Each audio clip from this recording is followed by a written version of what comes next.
And welcome back to another Teen Tights special. And you're not the only guys back. We have our first returning guest. First time we spoke, we called the interview 18 months in the making. Those 18 months have come and gone. He's had two successful shows, one of which we were front row VIP for, the second of which has been featured on ROH's week by week. His third show is bringing the ROH superstar, Jonathan Gresham, to our shores, as well as the Impact superstar, Jordynee. He is the owner and founder of Wrestle Carnival. Mr. Gary Ward, how are you doing today? I'm doing great. Thanks for having me again, guys. Very privileged to come back. I listen to you every week, so I do appreciate you wanting me to come back on the show. No, that's absolutely fantastic. And thank you for listening to us each and every week. I am, of course, your host, the Great British Otaku, Andy to most. I am joined by the co-host of the show. He is the pro wrestling t-shirt champion of the world, Big Daddy Dan, Mr. Daniel Allen. How are you doing today? I'm all right, but I've got a tickly cough. But I am here representing the wonderful Graps Apparel, which is, of course, owned by Gary. It's his other business. And I'm not the only one that represents these t-shirts. You've got a lot of wrestlers that are wearing them as well, haven't you? Yeah, we've got three sponsored performers at the moment. We have Trish Adora, we have Davey Richards, that's a bigger fan of mine, and Axel Tisha, who's just won the WXW Catch Pro Grand Prix tournament yesterday in Germany. So that was fantastic. And then there's a lot of people that are wearing it around the world. Quite a few Ring of Honor and Impact people are wearing it, and it's just starting to get more exposure in the UK at the moment, which is great. So yeah, I appreciate you wearing it. I love wearing it because you've got so many good designs. The Axel Tisha one I particularly like, and I thought I'd ordered a hoodie last week, but I pressed the wrong button. And of course, I get a 10% discount because I'm on the Patreon of Wrestle Carnival. And if you're on the Patreon of Wrestle Carnival, you get your 10% discount on Graps Apparel. But I pressed the wrong button, so I need to reorder it this week. Order yourself two, I'll get one off the wife. Yeah. So did you watch the WXW yesterday? Then you were saying, was it the Blitz tourney, a tournament? We were trying to understand the rules. So essentially it's like a catch Grand Prix. That was the name of it. So Axel came out in our catch design, which literally just says catch on the front, and then in a small letters at the bottom, it's original pro wrestling. It wasn't streamed live. I followed it on their social media, WXW social media. So we watched Axel, who won. He beat Bobby Guns in the final, and Bobby's a big favorite of mine. He's a really nice guy. He actually wears a lot of our stuff as well to the shows. He didn't wear anything yesterday, so I think obviously with Axel being a sponsored performer, but he beat Bobby, and Axel's doing some great things in Germany at the moment. Obviously he's doing really well in WXW, and then GWF, he's just won their battle. I think it's Battlefield, which is kind of like a Royal Rumble. He won that, and he's going to face John Bad Bones Klinger in November for their championship. And John's a very close friend of mine as well, so it's quite nice to be watching things going on in Germany. I actually would like to go to Germany in November to watch the Axel and Bad Bones, but actually have a show the same day, so it's unfortunate. Otherwise, I probably would have gone over. So that's must be your November 7th show. That's 14th, and Carnival Mania, which possibly could be your final show. You were debating having a show in December, and you are bringing the All Japan superstar, former junior heavyweight AJPW, Francesco Akira. How did that all come about? I've worked with Francesco before. He worked on one of our WrestleGate shows, and it was with a partnership we had with Rising Sun. So we took some performers out to Rising Sun. I took Chris Ridgway and Robbie X out there, and they did a tag match and then a singles match. So they had two shows that day. They did a singles match, which was incredible, and then they were part of a tag team gauntlet. And after that, I brought some people over, and Francesco was one of them, and it's just been a friendship, and I followed his career, and as you both know I like Japanese wrestling a lot, and followed him in all Japan, and we talk quite a fair bit. And I said, as soon as you're back in Europe, just let me know. And it's lucky that we had a show that he was available, and so we booked him immediately. To be fair, as soon as he arrived and said, yeah, he could do it. There was a bit.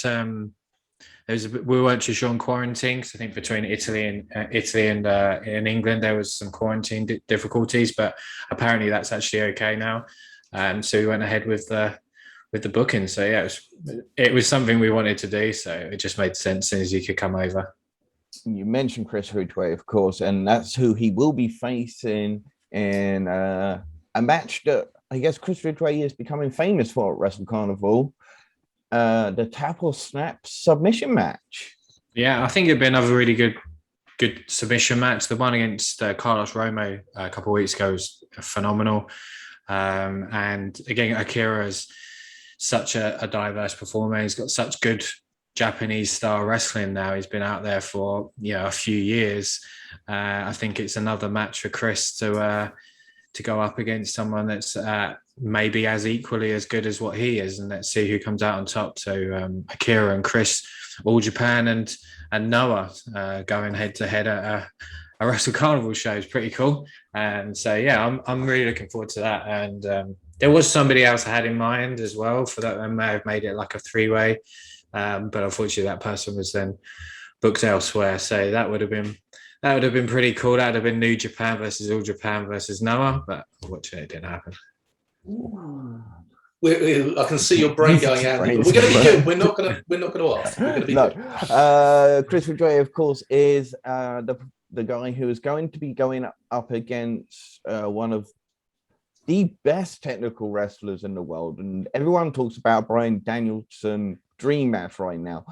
And I feel it's so disappointing that his name isn't mentioned more on this list, and that is Jonathan Gresham coming over to you guys with a wife in hand as well, Jordan Grace. So how did that sort of come about?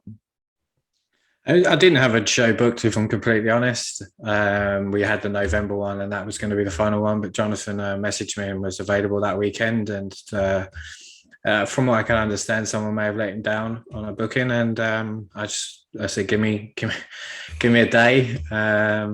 Let's see if I can do something. And I sorted it out in about 20 minutes.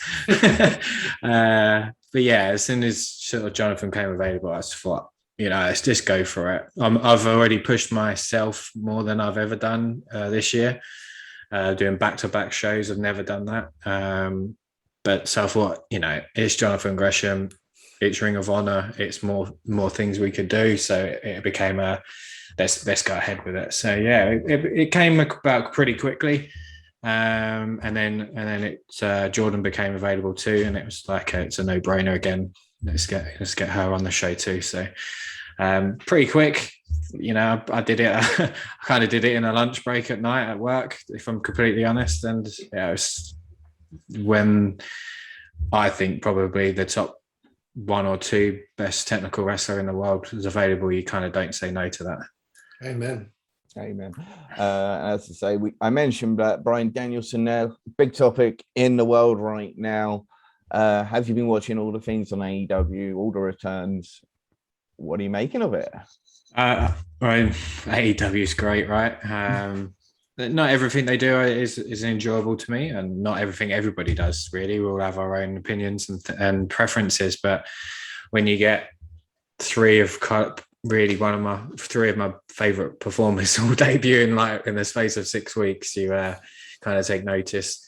I work night shifts. I do like noon till midnight, 4 days on, 4 days off, just come off of four on. So I actually haven't watched the match yet. And that is on my to-do list tomorrow. Once I've taken my daughter to school, then that's going to be the sort of catch-up period. But yeah, Adam Cole's a big favourite of mine, and Bryan Danielson is probably my top 5 favourite wrestler of all time. So to see him as American Dragon again is fantastic. So yeah, I'm excited to see what he does, especially working with people like Kenny and I hope Daniel Garcia, Lee Moriarty,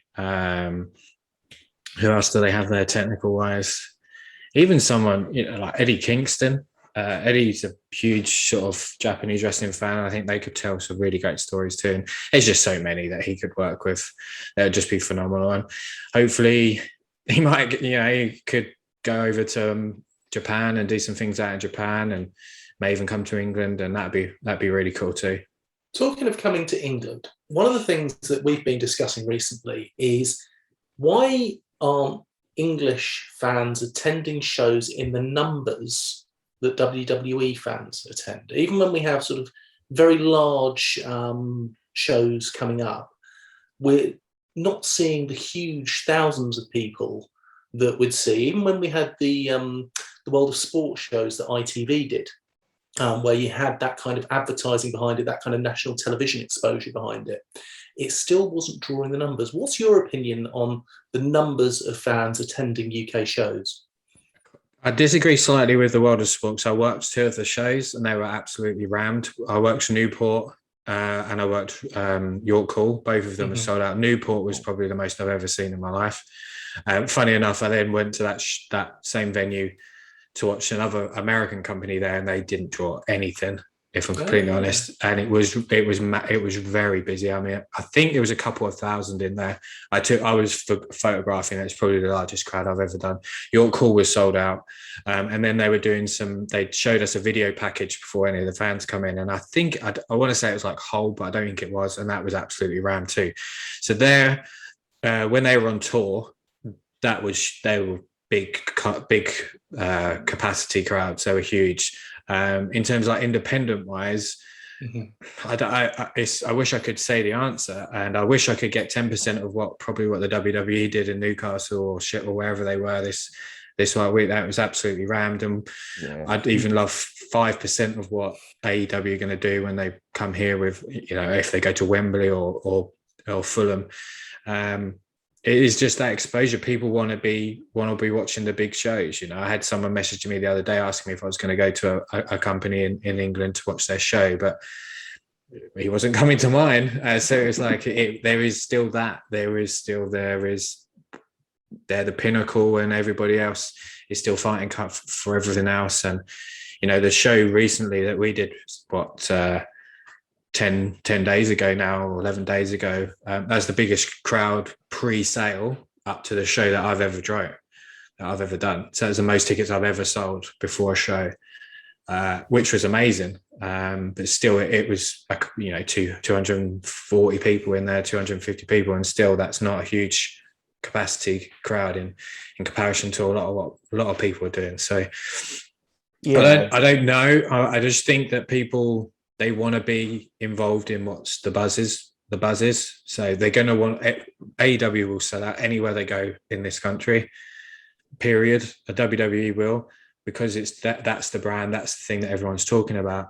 And a big part of it, I think, as well, is outside of people like yourselves, nobody talks about other independent wrestling in this country. They'll all want to, you go on any podcast, they'll ask you about AEW. They'll talk about, Impact. They'll talk about Ring of Honor. They only want to talk about those things. We don't talk about Wrestle Carnival or TNT or Catch or Rev Pro. Probably they do, but they don't cover those things as much because maybe they think, well, I'm not going to get the listeners for it. And this is why I listen to you guys, because I support independent wrestling. I do watch AEW, but I'm not as you could see, I don't stay up for it. I won't watch it the exact next day. I'll watch it when I have the chance to. But I think that's a big part of it as well. I think everyone wants to be a part of what the buzz is at the moment, and that's fine. It's no problem with that. But from an independent standpoint, can be quite difficult. I probably spend every day worrying about ticket sales, if I'm completely honest. And you just have to keep going and trying to do whatever you can to tread water, I guess. One of the things I have loved with Wrestle Carnival is you working with the other companies. You've had the Catch belt represented and defended on your shows, and I think that is absolutely brilliant to see British companies working together. I've always been like that. I did it with WrestleGate. We had All Japan on, we had Dragon Gate on, DDT on. We had Ricky Knight defended his think he's our television championship. That's the first match we ever put on our show was somebody else's title. We went to other places, we went to Germany, went to Italy. Like I've said, I've always said, I work with anybody and catch a nice guys, and they're relatively new, and I've always sort of said, if anyone, not that I'm brilliant or not, I know everything, but I can help in little ways. And yeah, I went to their show, sponsored their show, and and said, look, I can give you some content for free if you want to do this. It just makes it a little bit special, something a little bit different. And they were happy with that. We had the Heart of Shimmer Championship, 2 weeks ago, which is the first time it's ever been defended internationally. Probably would have had the Pure Championship if Gresham hadn't lost it. But Great it's one of them. That would have been defended too. And I want to say I was speaking to somebody else, but it's kind of gone out of my mind. But like I said, I work with anybody if it makes sense and if it helps. I'll do joint shows with people. I'm speaking to somebody at the moment that's a good friend of mine that I'll do like an afternoon show and they'll have the evening, and it gives more opportunity for wrestlers to make money. Fans can come and see 2 shows for slightly more than they would probably pay for one, and get to see new people, and it's good for the venues, it's good for us, and and I'm all for doing things like that. I enjoy it, but I think it's a good thing to do too. I've got one. I know we were only 2 shows in, but if you were going to have a 5-person Wrestle Carnival invasion force, who would those 5 guys be from that plot?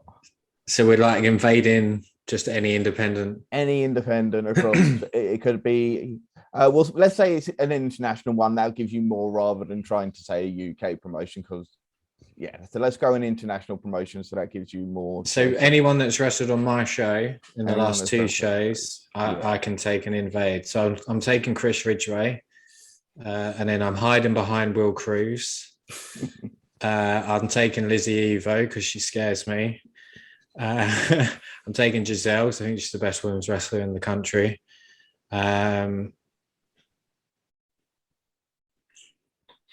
It's a toss-up between a couple. There's a toss-up between a couple of others, but I think I'm taking Doug Williams, just purely from the prestige of him, and he could draw big with anybody. I think if you put him in Noah right now, he's going to be pretty special with what he could do. So I think those 5 would be good. That's a strong invasion force. Okay, so a question that we do ask quite well, all of our guests, something that we came into effect after we saw our first interview, which is we like to talk about, you have the 4 pillars in Japan, and then there's the Mount Rushmore in America of wrestlers. We decided to create Mount Rushton, and so who would be your 4 UK wrestlers that have influenced you, I guess, more than just the overall factor? I mean, there's so many that's just incredible. I think the British Bulldog needs to be on there. I think he's probably one of the best. I think Jordynee probably is the best wrestler that we've ever produced in terms of international and getting exposure and things like that. Obviously, maybe there's a lot more performers that maybe are better in the ring, but I think his overall package was just phenomenal. His work he did everywhere. I think William Regal has to be, just for purely based of what he was able to do and where he's been and what he's done since he retired as well. I think so them 2. I think Doug Williams again has to be on that, or is certainly in with a shout. And the 4th one is difficult because I want to say Dynamite Kid. Again, Japanese stuff he did. He's running WWF, everything else he's done. Character-wise, that you have read, I don't know if all of that is true. Obviously, I have no idea. So I think just if we're talking through purely for body of work, I think that's my 4 would be Dynamite, William Regal, Doug Williams, and who else is that? British Bulldog. So the British Bulldogs. Fantastic. at the first ever show I ever went to. It must have been about 91. I believe it was in Birmingham at the NEC Arena. It was WWE show, and it was British Bulldog versus The Undertaker. And it's the only reason I remember it as 91 is because Undertaker was still undefeated, but Bulldog won via disqualification just to keep the British fans happy. Yeah, you got to see. I wish I'd have seen him live. I didn't. Remember, this first show I ever went to was in 94. I'd been a fan since like 88, 89. But the first one I went to was 94, and that was purely because Hulk Hogan came over with WCW. And yeah, I actually, a couple of weeks ago, thought, I wonder what that card was on there. And it's just ridiculous. The show, Flair was on it, Sting, Steve Austin. I want to, Buff Bagwell was on it. I think Cactus Jack was on it. There was just Hall of Fame was just absolutely full on it, and you just had no idea the level of what you were watching at. Where was that one at, Gary? As at Wembley Arena, 94. So I was 9. I had no idea the level of what I was watching then. I just was the biggest Hulk Hogan fan, and I went back recently and looked. And I thought, wow, I wish I could find footage, but I couldn't find anything, not even a photo. We were thinking about venues the other day, and we were having a little chat about them. In the UK, we've obviously got companies all over. What are your favourite venues to visit when you are going to watch other shows? Pretty much anything the Rev Pro are running now, to be fair. They do, obviously, because they bought Southside, and I have such a history with Southside, go a couple of years there, and just loved all of their venues. Sheffield was the coldest place I've ever been in my life. It was just ridiculously cold in this venue, but it was really cool. St Neots was great. It was a real fun venue. The Stevenage venue is probably one of the best in the country. I'd say those. York Hall's really cool. I don't quite put it as up there as most people. I enjoy going there, but I think it's just because I don't really like driving into London, if I'm completely honest.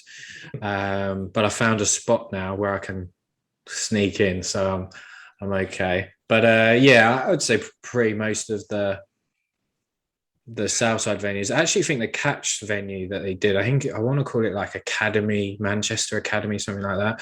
I really like that. I like the whole setup in there. It was very really tight, even though it was roasting in there, but it was very tight, and I quite like that. And it had a nice sort of staging area and things, and I did like that venue. And I kind of looked at it and thought, oh, I'd love to run here, but yeah, it's one of them. I went to see FNW the other day in Milton Keynes at Unit 9. It's a nightclub venue, and it was amazing with all the lighting rig that they got set up because it was a club. Fantastic venue, and I live right next to Stevenage, so I've been to the Rev Pro shows there. They draw big crowds there, actually. Yeah, I think we did like just under 1,000 once for a Southside show, and I can remember I would do all the social media and stuff, and then I'd just generally help, and then I'd do a lot of portrait stuff. So I was always behind the curtain and shoot. So my photos would be shooting through the curtain.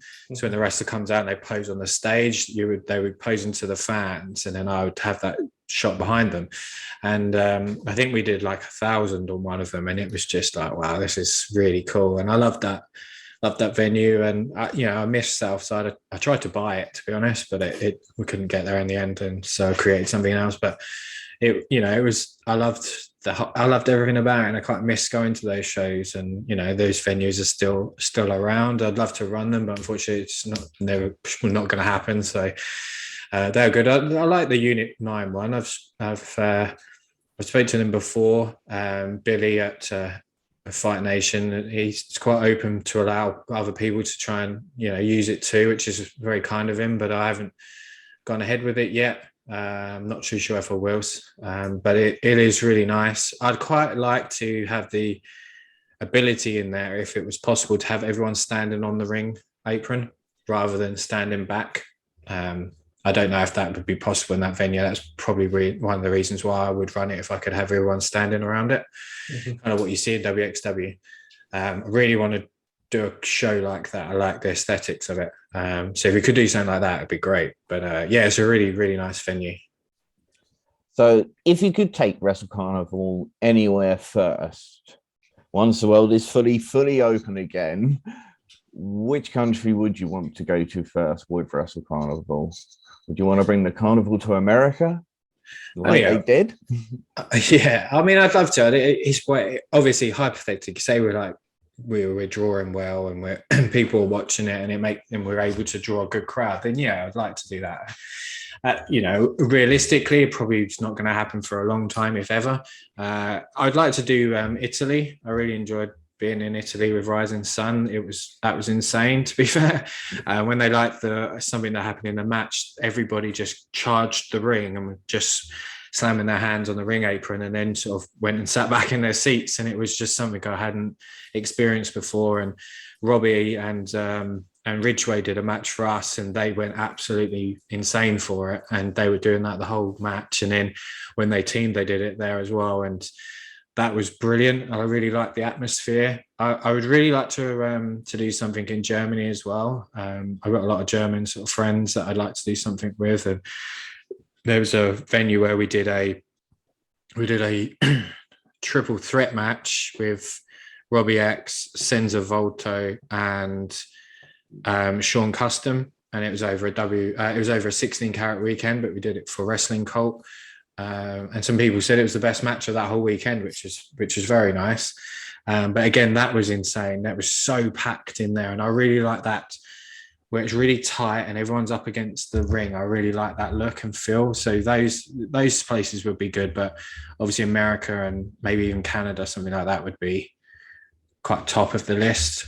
I don't think Carnival really would suit Japanese audience, maybe DDT audience, but I think it would, American wise would be pretty cool, but I don't think it would happen, if I'm honest. I just watched Konosuke Takeshita and Chris Brooks for the KOD Open. No, it was the Open Weight Championship today. Yeah. Phenomenal match. Both Takeshita is definitely one of the best in the world right now. And Chris Brooks is a name that doesn't typically get mentioned a lot. And I think he deserves a lot of credit as well. He's doing some great things over with DDT at the moment. Yeah, I brought Konosuke to the UK for the first time in 2019. He wrestled, I say his name all the time, Chris Ridgway. I just watched it. Yeah, and it was, he was brilliant. His English is pretty good too, actually. I brought him, Ben Kay and Ita over, or Ata, however you pronounce it. And he was phenomenal. I think he generally is one of the best wrestlers out there. Mike Bailey actually told me about him at a WXW show, actually, and said, this guy's phenomenal. And I sort of found him online and thought, wow. So we brought him over, and it was great. And I think Chris is very, very good as well. I don't think I've never worked with, I might have worked with Chris. Maybe on I've only ever said sort of hello in passing, so I don't know him personally. But again, he's, from what I've seen of what he's doing in Japan, he was already good anyway, and he's kind of gone on to another level. So it's really good when you see people go out and achieve things that they want to do. And DDT's obviously been very good to him, which is great. And be nice to see him back. But if he doesn't come back, good luck to him in what he does out in Japan. He's obviously enjoying it, and they are very good performers. In Japan, you used to have the super shows where you have all the different promotions giving one match to the card. Do you think that's something that could ever work in the UK? Yeah, we tried it when I was part of WrestleGate and the Wrestle Talk sort of sponsorship that there was. I don't know if you remember the No Fans Monday show. Yeah. We had in August. That was actually going to be the Battle of Brit Wrest, I think it was, that we were marketing as. So there was us, WrestleGate, there was Frontline, there was some NGW, and then there's some 2 or 3 others. And it has happened before, and I think it could happen again.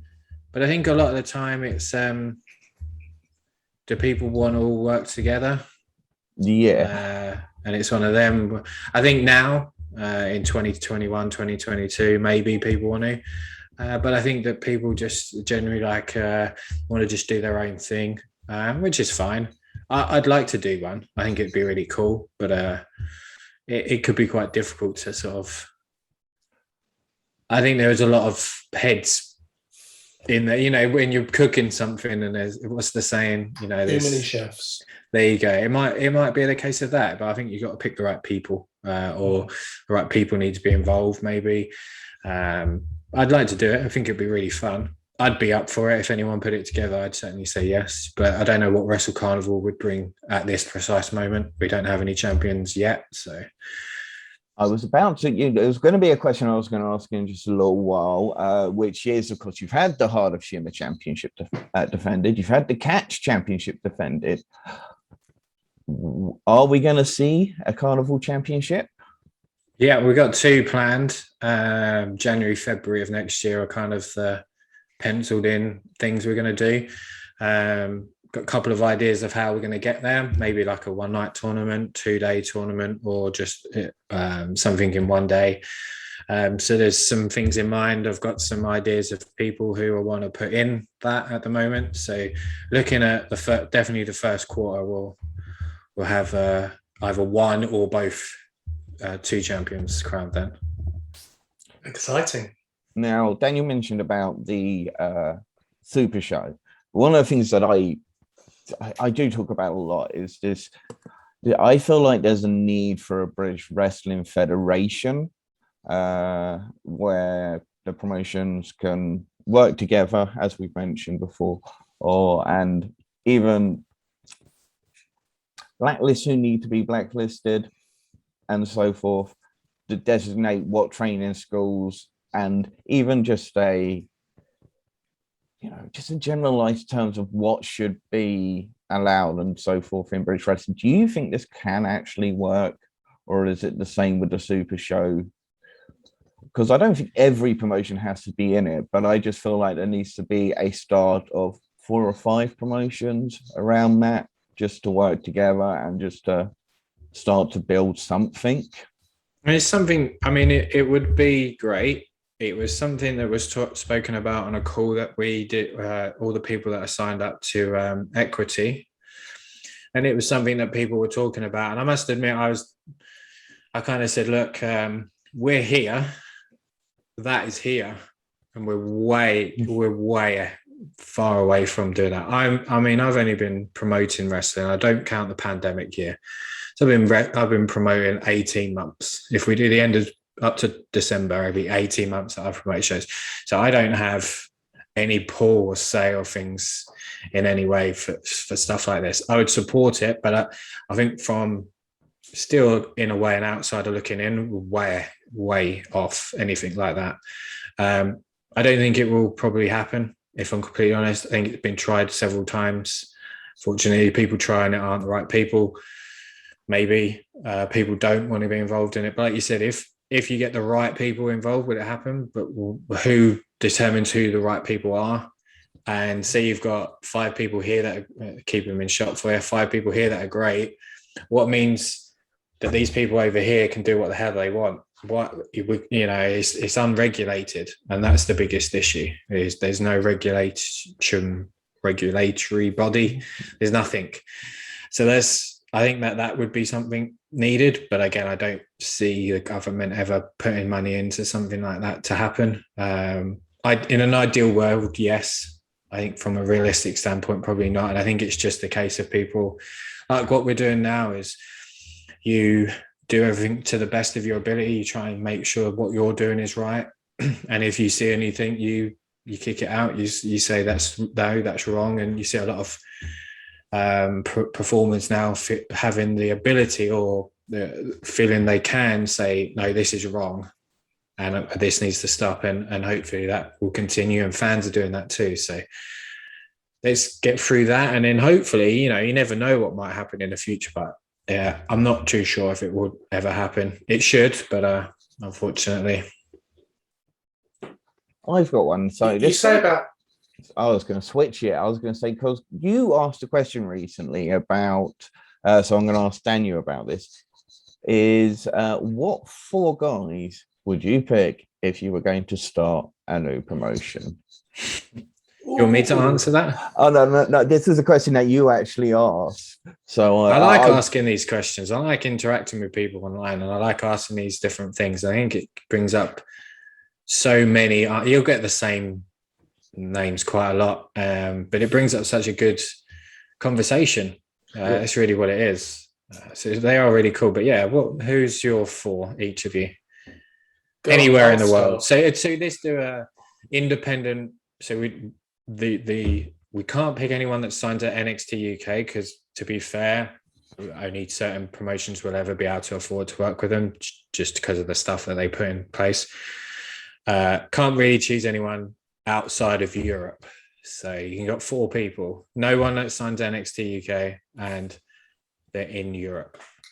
Okay. Well, I'm going to start with the person that we keep talking about. It's going to have to be Chris Ridgway. It is. He's absolutely fantastic. Really enjoy watching him. For me, then, it's going to be Charles Crowley. I think he is a brilliant all-rounder. He's got such personality. I really enjoy him. I think I would then go for... Now, do I want someone that I want to enjoy watching wrestling, or do I want someone who I think is going to draw? This is the biggest thing when you're a promoter as well. Who do you enjoy watching over who's actually going to bring the fans in? And there's a big difference in that. And it's quite difficult, you know. So I did an interview recently and people asked, they were giving me some questions about how you'd book a show. And a lot of it does come down to that is you may not enjoy something yourself, but you know that that's going to make people come, so you have to do it. So it can be difficult, that choice. Yeah. Well, then I'm going to go with Giselle Shaw because she is the best women's wrestler in Europe and you're going to want to have the best. And as a new up-and-comer that people may not know about and you can build things around, I'll go with Tommy Kyle because I think he's got a lot of potential. Nice. Okay, let's think. Tommy will be with us in October as well, which is good. Ooh, also look forward to seeing who he's going to be facing. Let's think. I'm going to go with Charlie Sterling. I just think he is phenomenal. He looks phenomenal. I'm surprised he's not a megastar already. He's just, for a heavyweight that can fly around the ring like a cruiserweight, I just think he has so much potential. That's definitely your saying too, right? Marius Al-Arni from Germany. Chris Ridgway, because I want to see Marius Al-Arni versus Chris Ridgway. It's on the list. It's on the list. And finally, let's Lizzie Evo, because I think she is just doing some incredible things up in that Northwest area. She has become the dominant force in that Northwest area, the queen of the Northwest, if you like. And since I'm North, I'm going to pick her.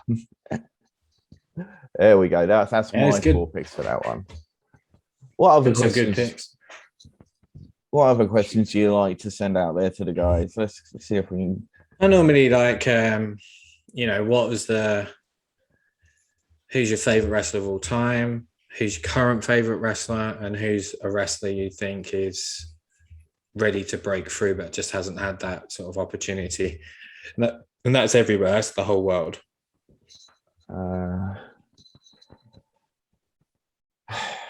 It's Kurt Angle as my favorite ever. I just always been the Kurt Angle fan. I think he's just the best. When I was just dipping out of wrestling, Kurt Angle came along, and then suddenly I was like, he's the greatest wrestler I've ever seen, and I love him. Let's think. Right now, it's the hardest pick. But I'm going to go for the guy that we have spoken about so much on the show. It's Chris Ridgway. I just think he's phenomenal, and he's across the UK right now. He's everywhere, and he deserves that.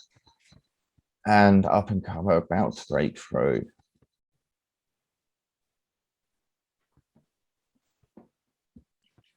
There's about 4. There's 4 on my. There's 4 on my show right now that I could tell you that I just think are ready. That are ready to breakthrough. It's very difficult, and this is why I like having these. I put these things out there. It's nice to Warren hear Banks people's is opinions. about to break through, and Joe Lando as that prospect that's going to be a superstar in a few years. So I'm adding one more with the prospect of just Joe Lando. Joe's. I think Joe's just ready for someone to pluck him and give him some huge match, and that will sort of blow up for him. Similar to like A-Kid in White Wolf. I mean, he's obviously in NXT now, but he did a match with Ricochet that's got like something like 60, 70,000 views on YouTube. And I think that really helped the world kind of, who the heck is this Spanish kid, you know? And he's brilliant, and he's wrestled with us, with me before, and you know what he's doing now. So I think Joe's in that sort of category. I don't think Joe would look out of place in like Pro Wrestling Guerrilla, if I'm completely honest with you. I think hopefully, I know he worked with Rev Pro recently. I'm not too sure what if he's done many more. I saw him do one. I think that once he gets that exposure that they can provide, hopefully he'll get some big opportunities, and you know, he could be incredible with like a Bandido or something like that. Would be like special. The stuff that he can do with his body is just ridiculous. So, Daniel, what would be your four then? My favourite's Foley. Love a bit of Mick Foley. Love his writing as well. Really enjoyed his novels. Current, I know it's going to sound random, but I love Luchasaurus. I just think he's great fun. He can work. I know the gimmick's limited, but it's fun and I really enjoy it. And up and comer for me, I think Maverick Mayhew. I think he's ready to break through. I think Maverick is very similar to Joe. He's obviously been around a little bit longer. I think he was about to really explode when he was on Progress and things like that. And hopefully he gets those opportunities as well. I think there's, Callum Newman's in that same bracket as well. I think Callum, he's filling out now. He's getting a real big guy. So he could be very, very similar to like Will Ospreay. Just see if they get those opportunities that everybody else before them did, and hopefully that they take them, because they certainly have the right attitudes for it. So there are three of them I've just mentioned are fantastic lads as well as performers, and I've certainly enjoyed working with them. Ricky Knight Jr. actually, I've just thought of him, and because he really deserves it, because his match against Will Ospreay, Rev Pro High Stakes, just last week was incredible. I feel like if anyone can be a leader of the new generation of the British wrestling, he's that guy right now. Confidence, swagger, and he can back it up in the ring. Yeah, he's been like that for a long time. When I was working with him a lot at Southside, he was, I want to say like 17, 18 maybe. I'm not sure how old he is now, maybe 22, 23. Yeah. And you could just look at him. It was me and Ben would say like, this guy's going to be just incredible, and that's it. He's now getting those opportunities. He won. Did he win Southside's title once it got vacated? I think he won that, and then they went on to unification. And I think I thought he was going to win, if I was honest. Obviously, he didn't, which is a shame. I like Will, but I wanted Ricky to win as well. But I like both of them. But yeah, Ricky's a star, and it's in his blood. It's in his DNA, and he's a really nice lad, a very, very nice lad as well. I like him a lot. He's someone I'd say was a friend, and we talk, and you can not just talk about wrestling. He's a really nice lad, and I hope that what's happening to him now gets him more exposure again and gets him somewhere. I really do. I think he will blow up if he gets that.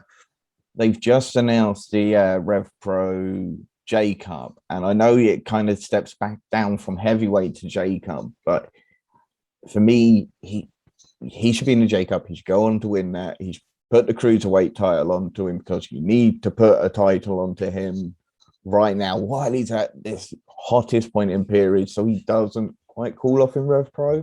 But that's, I had a rant about it on the last episode. I was really disappointed that Ricky Knight didn't win.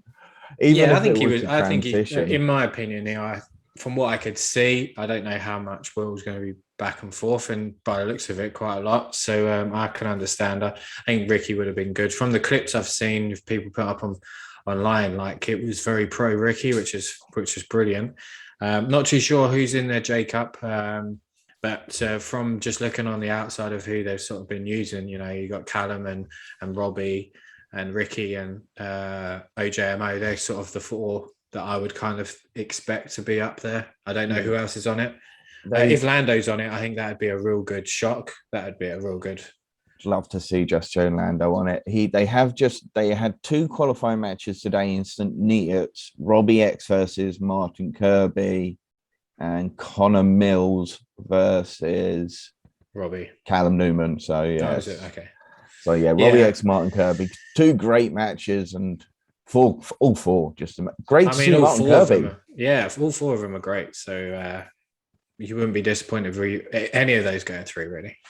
No, not at all. But so as you said, if you were going to do some sort of tournament, would you like to do a 2-day tournament over? Would it be one full weekend, or would it be, or would you? I'd like to do. I think the option is a tournament, or doing something else, which I'm kind of leaning towards something else. I don't really want to say it now in case it kind of just gives it away. But at the tournament, if I was to do a tournament, it would be a 1 or 2 ways. I think I probably would do it in one day, in one night. I did the Emerald Grand Prix before, and we did block A and B. There was 3 people in each block, and then the 2 winners went on to the next show to crown the champion, which Rampage Brown won.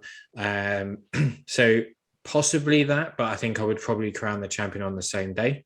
But I wouldn't. I've got an idea of maybe doing both championships in one show. Ooh.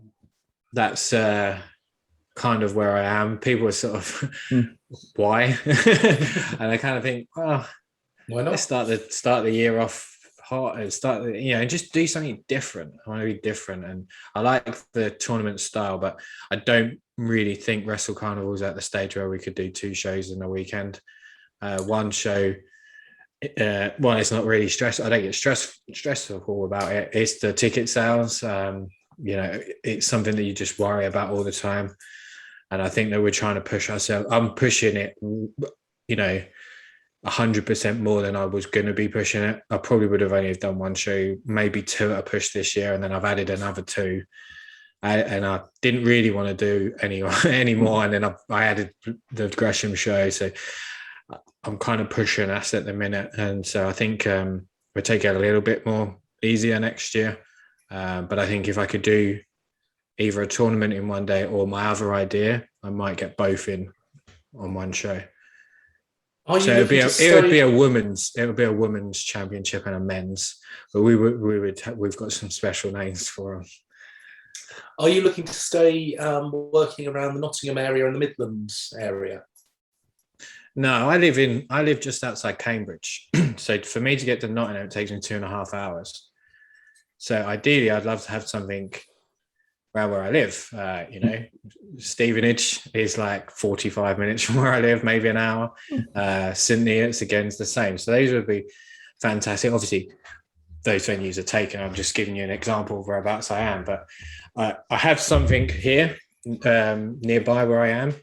It doesn't hold a lot. It's about 120 seater, but again, it's very tight. It's all impacted, so that's something we're going to sort of add next year. But I think Nottingham wise, we'll be staying there. That'd be sort of our hub and our home. I'd like to maybe get 6 to 8 shows there, and then maybe 1 or 2 further down the country if we could. But I'd love to run in Cambridge, but I just can't find anything. I live 20 minutes from Cambridge. I work in Cambridge. I used to manage a couple of jewellers in Cambridge. I know it very well. Yeah, it's brilliant. It's such a nice city. I'd love to be able to do it. I just literally cannot find anything. I'd like to do London, but it's very stacked. And the place we did have kind of just wants to stick with Rev Pro and Eve now. So, which is understandable. So I'm not sure London is really for us. I looked at sort of Kent, and again, Kent can be quite difficult sort of venue-wise. Venues are my bane of my life, to be honest. I think I stayed up till about 2:00 last night looking for venues. It's just, yeah, it's difficult. But I'd like to do something more southern if I can. But we'll stick with Nottingham. What do you look for in a venue? There's a couple of things really. Price is obviously the biggest point. I'd quite happily pay a bit extra. Colchester is somewhere I'd like to do too. But prices in Colchester are huge because it's very easy to get there from London. So I think that they kind of take that into consideration. In terms of what you look for, if it's got a front door and it's got toilets, it's good for me. No, but if you find somewhere that wants to promote you and will help you and will actively put your posters up around the venue, grab hold of them and wrap your legs and arms around them and don't let them go, because that's golden, to be fair. I look for a minimum of like 200 people that I could fit in. The one I've found, which is 150, it's probably a little bit lower, but I really like the look of it and the aesthetics of it. So I think that could be good for sort of some smaller shows. But I look for 200 as a minimum starting, reasonable priced. It's all on ground level, so it's disabled accessibility is good. And ideally, if it's close to transportation, trains or things like that, again, it's golden. So, but it's very difficult because if you look at how many promotions there are in this country in a square footage, there's more in this country than America in terms of square footage. We've got so many here. Like, it's just ridiculous how many promotions are here. And you look at some promotions, they have multiple venues, and there's no unwritten law that you can't use them, but you kind of don't unless you sort of speak to them. Like I say, like the one in Manchester that Cat chooses, I'd love to run that venue, but I wouldn't want to step on their toes unless they said, yeah, it's absolutely fine. And I'd be quite open for anybody to work with us and use ours. So it's one of them that the good ones are pretty much taken. So it's very difficult to find any others, because they don't really make venues. They might make new roads, or they might make a petrol station, or whatever, but venues don't pop up a lot. Yeah, it's such a variety of different types of venues for different promotions, because you've got the other, I went to North, which was in a brewery, which is a fantastic venue, fun venue in a brewery. TNT Extreme, they run a nightclub, Hangar 34. You said the Unit 9, which is almost like a warehouse. And we run a sports centre. Yeah. So, and I've only ever really run sports centres. I think they're reasonable.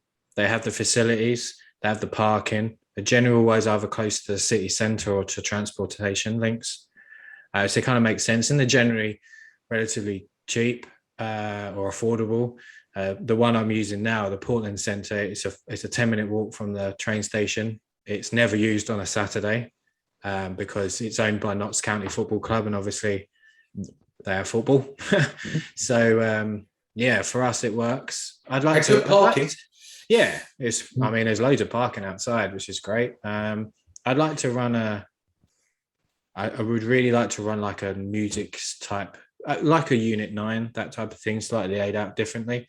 I'd really enjoy doing those things. But again, you don't know if the carnival would suit there or it would draw there. And it's just all those things sort of come up in your minds of actually going ahead with it. So I was comfortable where I am in Nottingham. I knew the region, I knew the fans, had been there before. So I knew that we could do relatively okay there. So it's kind of why we stayed there. But yeah, there's so many. I mean, a brewery sounds great. I was looking at breweries yesterday. I actually found one in Glasgow, which looked incredible. But I was just randomly looking at venues at 3:00 in the morning.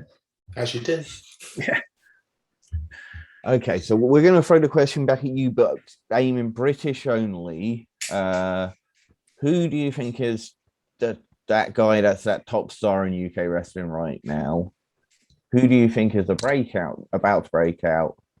young one to watch and a prospect. And so the it's quite difficult to say who I think is the best because there's a lot. I think probably Cara Noir is number one. Maybe Doug's very close to that too, and Chris. Prospect wise, I think Will Cruz is about to explode. I think I think he needs a big opponent, a big name to go against for people to sort of see him. Hopefully I'm able to do that for him. I think Brady Phillips again is someone that's in that category too. I think the young guns as well. Luke Jacobs, Ethan Allen. I think they're in that cusp. I think Joe Lando, I think that maybe another year for Joe, and I think he will be everywhere. And I think if someone, you brought a Bandito or Ray Horus or who else is a big lucha guy that comes over relative, Pentagon Phoenix, those type of things. I think if he got in with one of those, I think it would blow up for him. Underground wise, I think Crowley is still there for me. I think that he'll get where he wants to be just because of the character and the charisma that he has. Obviously, his in-ring work will develop over time, and I think he's certainly in that picture. Tom Thwell, I think I might have pronounced that incorrectly. I think he's very, very good. I really enjoy his work too. When I put on the spot, I always forget people's names, and it really upsets me. I think you one of you guys said Tommy Carl earlier, and I've only seen Tommy a couple of times, but I was like, wow, the guy's technical stuff's really, really cool. I went to watch a show, and I was like, technically, he's very, very, very good. And I think again, he gets in with the right people. I think he'll sort of explode. Big Guns Joe is doing great things too. Wouldn't mind getting him on my show once. That'd be cool. Who else do I think? I think Alex Windsor was there, and obviously the injuries. But I think that people need to book her because she's that good. And I think she said on an interview I watched the other day that she's only working for me and Eve at the moment. And I can't understand that. Anyone that's listened to this, if you're a promoter, please book her. She's that good. I just watched the match with Hyan for that title. Yeah. It's incredible. That's her second match back since 2017. The smile on her face as well. She couldn't hide it at times. She seemed so happy to be back in that ring and back in thing. Wow, what a phenomenal match. I was going to give her my sugars. It's getting 4 sugars. It was easy. It was just a brilliant match. And she's so good. So good. And I can't understand why people are not. She's not on every single show. She should be right now. I hope she is. Just not the ones that I need her for. I mean, it's so many. I literally have a spreadsheet of different categories in terms of young, upcoming tag teams, upper card people, just different levels of what I think and where I could put them in matches. And I have a whole spreadsheet of it. And I would love to do a breakout sort of tournament. That's kind of where I was alluding to earlier when we were saying smaller shows. There are a couple of things I'm considering doing is having these people that are ready. They just need some exposure, need some help and whatnot. And hopefully that's something we can do that could bring that forward and that helps them. And that's kind of what I'm all about, really. We've both actually been building our own little databases because anytime we see new names, they get dropped in on my little spreadsheet.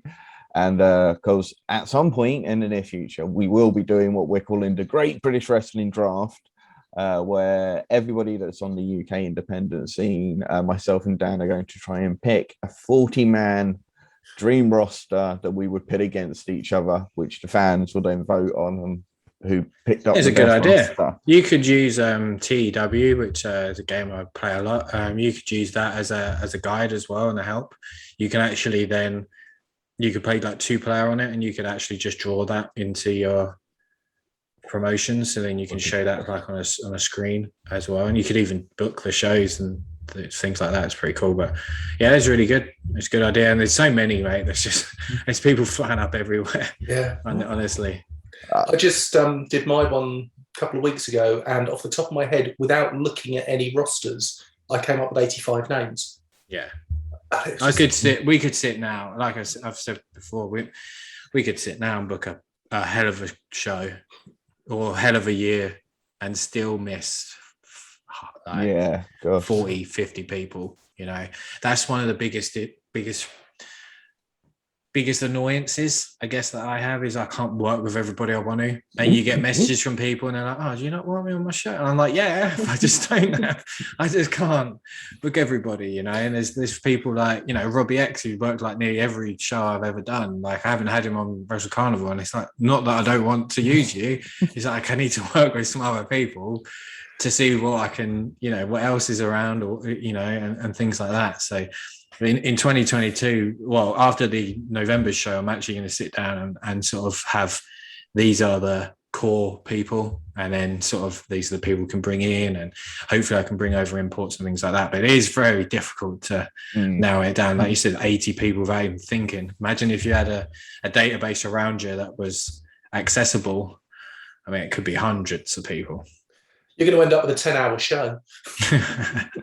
Oh, it's not going to happen. I thought it might happen on the 8-match card that we had recently in the Carnival of Honor.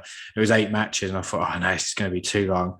I'm like, I can produce this at 3 hours, like bang on, and we did bang on 3 hours. So I was like, I'm pleased with that.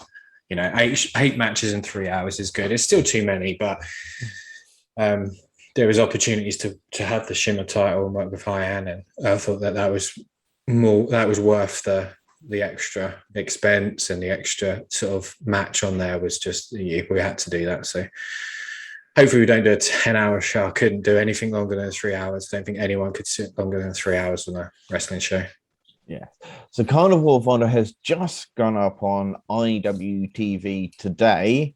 Do you want to run down the card for people who might not have known it?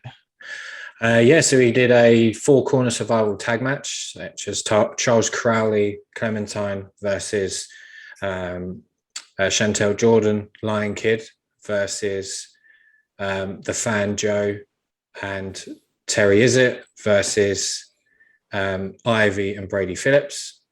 We also did Chris Ridgway versus Carlos Roma in a submissions match.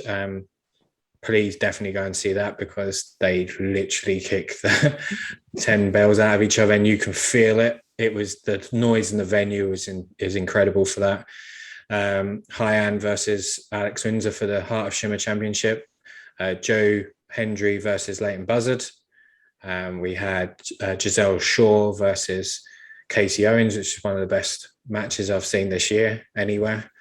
We had Doug Williams versus Dean Allmark in a Ring of Honor Pure Rules match, which was phenomenal. So creative. If you've not seen it either on Ring of Honor's Week by Week or on our YouTube channel, that was so creative.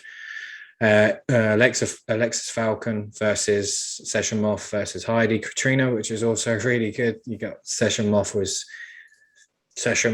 everybody loves, and that was a high. And then Alexis, who's going to be really good, going to blow up too, I expect. And then Heidi is just a beast in there too, and these power moves, it's just fantastic. And I want to say there was, how many did I name there? Gone off tangent again. Let me just double check. I got it right down in front of me because I was doing some work with it earlier. I think I've just the comments. We had Will Cruz versus Carl Kingsley, and Will. That was a brilliant match, and Carl is from Nottingham, and he got really good reaction, real good support, and Will just looked, both of them looked great in that as well. And yeah, that was all the matches. That was 8 really good matches there. In 3 hours, I think I edited the video. It's the first time I've edited a video, which I'm quite happy with. I edited in all the interviews and sort of hype stuff as well for the VOD and IWTV's version. And I think we're about 2 hours and 45 minutes, which is really good for promos and 8 matches. So I'm really pleased with that. Excellent. You were about to say something, Dan, weren't you? I was just going to say the YouTube comments when you've been having a look on the Ring of Honor. There have been loads of people commenting on Heidi Katrina. I think she's really stood out in that match, and I think she's going to get a big international following. I think you'll really help her there. I hope so. That's the whole idea. I kind of had a chat with everybody at the first show and said, this is the idea, is to try and help you in any way I can get to where you are. As long as, you know, it's the worst business model in the world. As long as the shows break even, I'm happy. And if I can help get there. And yeah, Heidi was mentioned to me by people inside Ring of Honor too. So, you know, hopefully that helps with her. And, you know, she may end up going to Japan still. But if it helps her or helps Will or helps Chris and Blake, helps anybody, you know, Lizzie, all of them, Giselle, everybody, if it gets them to where they want to be, when I call it a day, I can feel like I've made a bit of an impact and helped, and that's kind of really what I want to do. And, you know, if I can make my ultimate dream come true too, that'd be fantastic. But if not, I could sit back and watch them main event whatever the shows they're in. That'd be fantastic. Excellent. I really hope that I feel like there is going to be a resurgence in British wrestling, and the fans are coming back in slowly. They're coming back. You can see it on social media. People are beginning to push the British wrestling. Names popping up everywhere, as you say. And you've got the amazing Pure show on October the 9th, which is actually an evening show, which is going to be your first evening show, isn't it? Yeah, first one for Wrestle Carnival. We did all evening shows previously, but yeah, the first one for Wrestle Carnival. I think it was just that was the available day that Jonathan Gresham had. So I was like, okay, it works out a little bit better for me. It doesn't mean I need to leave at like half 5 in the morning to get to the venue for like 7:30 and try and do all that work on there before doors, which is a lot of work. There's a lot to do before a show. So it gives us a whole day. Essentially, they've given us the venue from like 9 o'clock in the morning, and the doors are not till 5. So it gives us like a whole working day really to get things ready. And we have a couple of seminars before, but yeah, it's the first one. I'm quite looking forward to that. Hopefully, you know, ticket sales go well, and people in attendance just again enjoy sort of 3 hours of wrestling that we produce.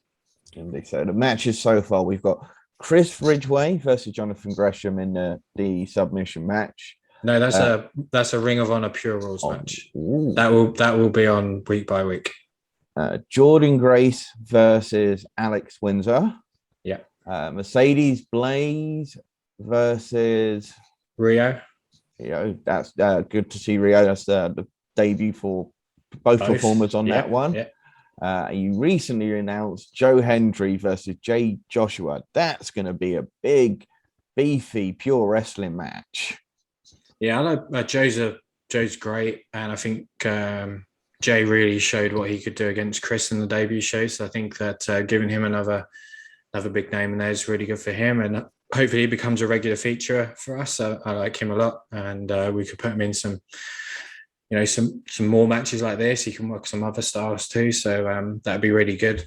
That'd be a really good match. And we've got a couple of others as well. We've got Jetta and Charlie Morgan. I think that could really be one of the best matches of the year, potential. And then we have a Carnival Gauntlet. And we've announced some people for that. And then we have one more, which will be a sort of a tag match, which we haven't announced yet. Oh, awesome. That just sounds fantastic. That show just sounds phenomenal. I can't wait to see it on IWTV because I can't make it down there myself, unfortunately. But I'm going to be watching the rest of Carnival of Honor because I've seen half of it now via the Shimmer and the ROH week by week. I'm going to go watch the rest of it now because I really want to watch Carlos Romo versus Chris Bridgewater. Yeah, that's great. And you think about it, like we gave away 4 matches of the 8 for free. And I looked earlier and it's been seen by nearly 20,000 people in a week. And for a company that's second show, for 20,000 people to see what we're doing it's amazing. So, like, massive thanks to Ring of Honor and Shimmer for that. We talked about it last week. We said what we think helps is you have a real passion for wrestling, and I feel like the performers know that, and I feel like that's the performers like to work for you, and you've got all these huge names, as you mentioned, the Graps Apparel guys, the guys over at ROH, and you seem to have just such a great reputation with everybody. It's good to see. I try. I mean, it's like I say, it's only been 18 months, which is pretty insane. So you think how quickly you're able to do things in 18 months. I'm very happy with that.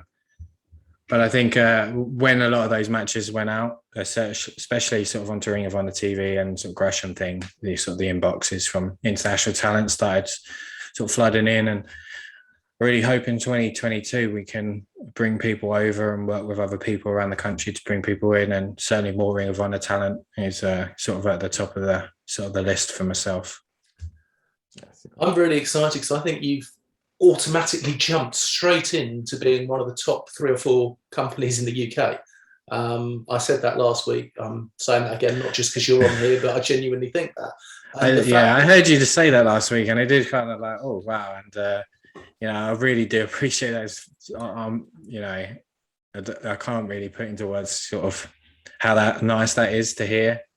And I honestly really appreciate it. But there is so many people better than us. There is so many, and I do really appreciate it. I feel a bit embarrassed by it, if I'm honest. But there's just so much around here that people like, and it's really thanks to people like you that just support independent wrestling, especially in this country, that allows people like me to live a dream, and it's thanks to guys like you that why I want to come and do interviews on this on a Sunday night, because you have a passion for what we do in the country. So I do appreciate that, but so continue to promote everybody as best as you both are. It's fantastic. Well, I think on that mutual ego boost, I think we're coming towards the end. Andy, have you got any final questions that you'd like to give to Gary? I think we've covered just so much great topics. It's always such a pleasure to actually just chat wrestling with you, Gary. I mean, we could talk wrestling even if it wasn't Wrestle Carnival. We could just go on and on. But I think with that said, we've been 3 guys drinking tea, talking about grown adults, wrestling insights. Have a great day all night. And remember, folks, don't feed the trolls.